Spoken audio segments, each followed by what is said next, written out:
Baik, saya simpulkan pada pertemuan kali ini. Jadi ada 3 tingkatan ketika manusia melakukan ketaatan ya, dan tingkat kesulitan. Jadi faslun fi rutabi musyaqqatil taqwa wal muhasabah, bab tentang tingkat kesulitan di dalam melakukan ketaatan, takwa dan muhasabah. Yang pertama adalah ahaduhum ya, salah satu di antara mereka syabun nasya'a fi ibadatillahi la taquminu ila sagairu fi andiril awqati fari'ayatut taubah wa taqwa ya.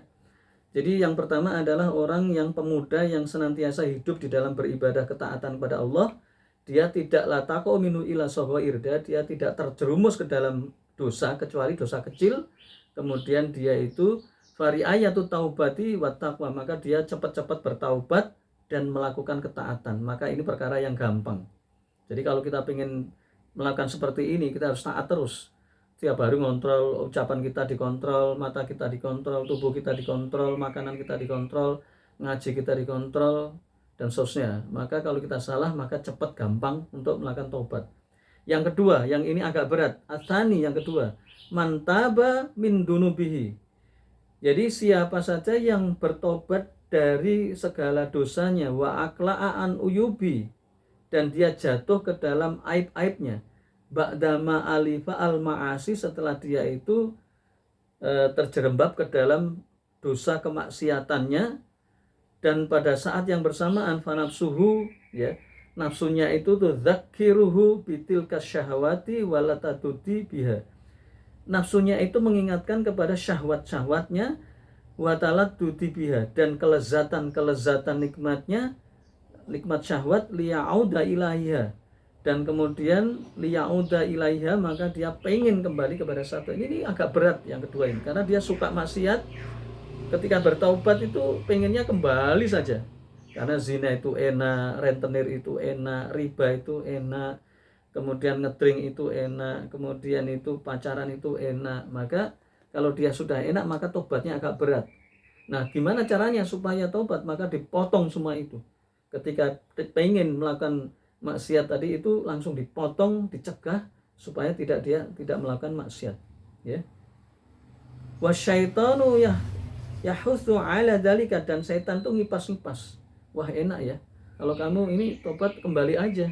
Makanya jangan heran ketika ada seorang artis yang dia itu taubat ya, menutup aurat, dia itu menyesal ya, telah melakukan kemaksiatan berupa guyonan, agama dibuat guyon. Nah, kemudian dia itu, cuman dia itu lupa bahwa tobat itu tidak cukup dengan lesan. Tobat itu harus menghindarkan dari tempat maksiat tadi. Kalau pilih teman sebelumnya temannya maksiat, maka harus hijrah. Ya, bukan berarti kemudian kita sok suci. Menjaga kesucian bukan sok suci. Menjaga kesucian, maaf, saya kalau kemarin berteman dengan kalian karena saya masih banyak dosa, mohon maaf, kita berteman biasa saja ya. Yang temannya tadi itu teman-teman ahli maksiat, maka kalau bisa temannya itu juga dinasihati, bukan malah ikut-ikutan. Maka ketika ada artis dan juga bukan artis ya, orang-orang yang kembali maksiat itu gara-gara dia tobat tapi nggak ngerti cara tobat. Dari temannya itu maksiat, dia diikuti aja terus, akhirnya ya nggak tobat-tobat tuh. Akhirnya dia sampai murtad. Gara-gara apa? Gara-gara nggak bisa terlepas daripada temannya ini. Dia merasa, aduh aku nggak siap. Nah, ya, semua itu dari hati dan pikiran. Kalau dia bilangnya aku nggak siap, saya belum siap, ya sudah, mati saja. Ya, mati saja, itu lebih baik daripada kamu berdosa. Sudah tahu salah kok dilakukan. Mending kalau lalai kemudian tobat itu, kalau salah dilakukan, dilanggar itu malah tambah parah. Tobat, maksiat, tobat, maksiat, tobat, maksiat. Itu lebih dosa daripada orang yang maksiat. Karena maksiat itu lalai, tapi kalau dia tobat kan udah dapat, bisa bedakan mana baik mana buruk. Maka seperti ini yang harus kita jaga. Ini yang kedua. Maka caranya memotong ya.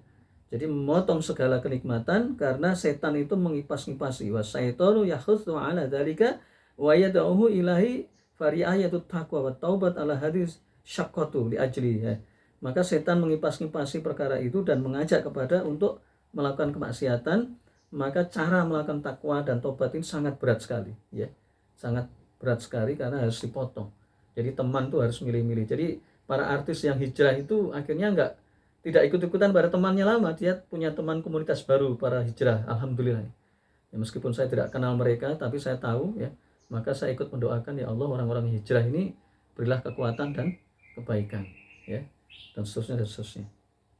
Yang terakhir, asalis yang ketiga, muslim muwahhidun, ya, murtakibun li jami ma yahwanu minal ma'asi wal mukhalifati qadirina ala qalbi bisu'i, ya. Jadi seorang muslim yang bertumpuk-tumpuk maksiatnya, yang dia itu selalu menuruti hawa nafsunya, melakukan pelanggaran-pelanggaran yang dibisikkan hawa nafsunya, ya, maka di sini hatinya menjadi mati, ya. Jadi ala qalbi bisu'i kakisbihi fari'ayatut taqwa ala hati syadidah.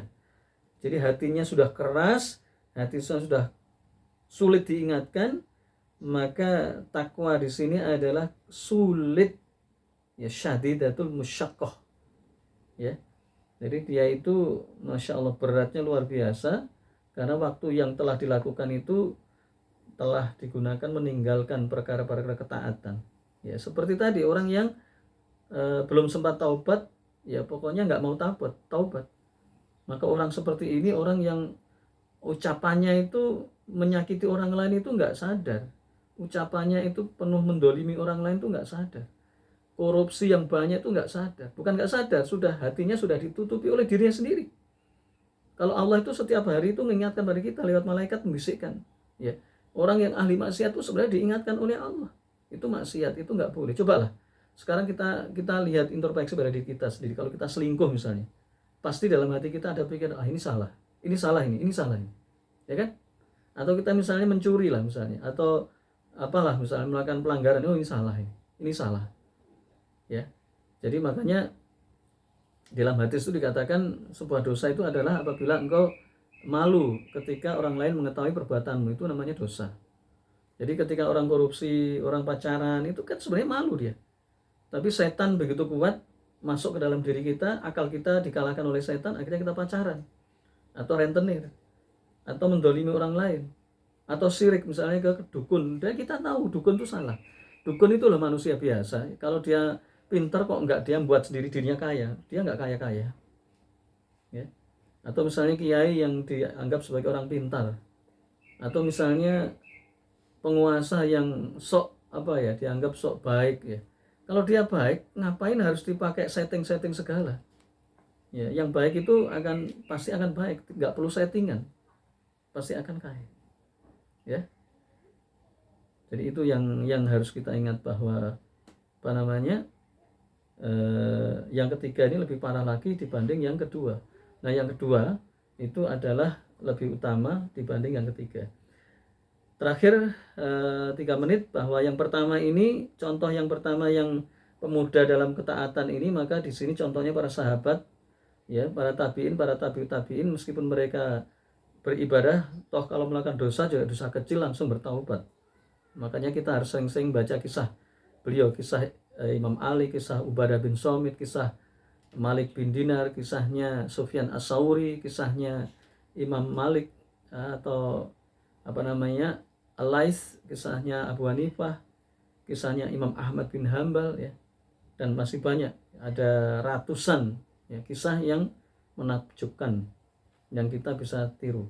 Nah, yang kedua ini adalah orang yang bertaubat, ya. Ini kisahnya Fudail bin Iyad. Fudail bin Iyad ini adalah tabiin, ya, pembesarnya tabiin. Beliau melakukan dosa besar, perampok beliau, berzina, perampok, macam-macam. Tapi ketika dibacakan ayat Allah, dia tersentak kemudian, wah. Maka pada saat itu beliau itu sudah nggak mau ngerampok, nggak mau pacaran, nggak mau berzina, nggak mau, pokoknya sudah tobat. Termasuk Umar, ya, Umar bin Khattab ini yang kedua, Umar langsung ini, tapi dia diputus segala yang mengarah kepada kelezatan maksiat tadi, diputus. Termasuk Malik bin Dinar ini adalah orang yang tampan, pembesarnya tabiin, orang yang tampan, yang kemudian suka pacaran, suka playboy, suka macam-macam, kemudian dia tobat, ya.